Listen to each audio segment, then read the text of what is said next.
Oyi, men sizga yosh bola emasman-ku. Bo'ldi, qiling endi. Ey, yo'qki. Men xotinimga baqiryapsan. Oyim-ku? Ha? Unda nimaga onangga baqiryapsan? Tushunmayaptilar-da. Ha? Katta bo'lib qoldingmi? O'zingdan o'zing katta bo'lib qolding-da, ha? Onang seni tushunmaydigan bo'lib qoldi bu.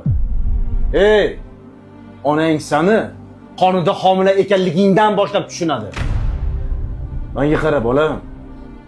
Sen ustingda onangning haqqi manikidan ham ko'p. Meni onasiga baqirganlarni 1-2 bo'lmaganini ko'rdik. Onangga baqirma. Kosang oqarmaydi. Men erkakman. Ayolimni hech kimga xafa qildirib qo'ymayman. Hatto o'g'limga ham. Onangga baqirma.